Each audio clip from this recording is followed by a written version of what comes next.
Steve Jobs, l'homme qui nous a apporté Apple, a dit un jour « Je troquerai toute ma technologie pour passer un après-midi avec Socrate ». C'est quelque chose à méditer. En parlant d'Apple et de Socrate, voici un conte qui invite à réfléchir. Il était une fois deux étudiants. Ils étaient remplis de questions sur la vie.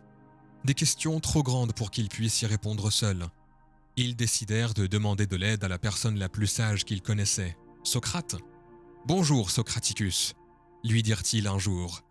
Leurs yeux étaient grands ouverts, avides de savoir. « Nous voulons comprendre le véritable sens de la vie. Pourriez-vous nous aider à le découvrir ?» Socraticus ne dit rien au début, mais il y avait une étincelle de sagesse ludique dans ses yeux. Il fit signe aux étudiants de le suivre. Curieux et enthousiastes, ils le suivirent.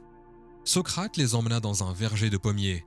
C'était la saison des récoltes, et les arbres étaient chargés de pommes mûres et juteuses.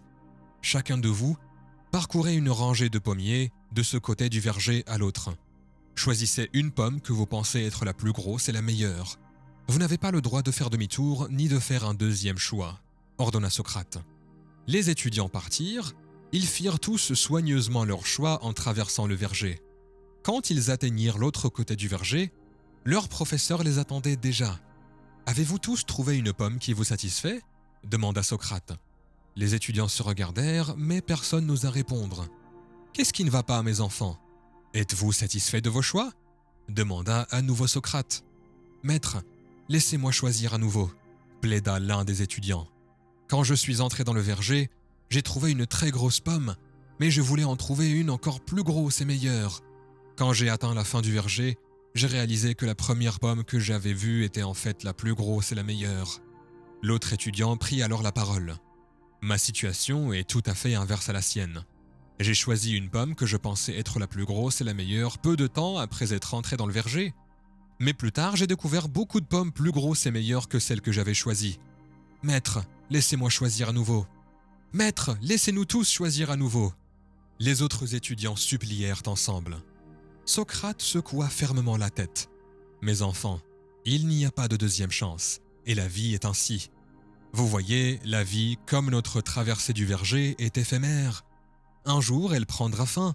Et quand cela arrivera, voudriez-vous regarder en arrière et voir un chemin obscurci par la cupidité et les regrets?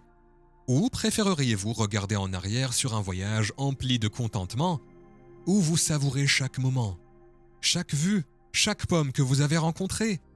Alors que vous avancez sur votre propre chemin, rappelez-vous, ne laissez pas le désir d'une plus grosse pomme vous aveugler face à la beauté de celle que vous avez en main en ce moment. Ne laissez pas les regrets pour les pommes non cueillies gâcher celles que vous tenez. En fin de compte, la vraie valeur du voyage ne réside pas dans les pommes que vous avez cherchées, mais dans la douceur de celle que vous avez choisie. Embrassez-la, savourez-la et gardez sa douceur dans votre cœur pendant que vous continuez sur votre chemin.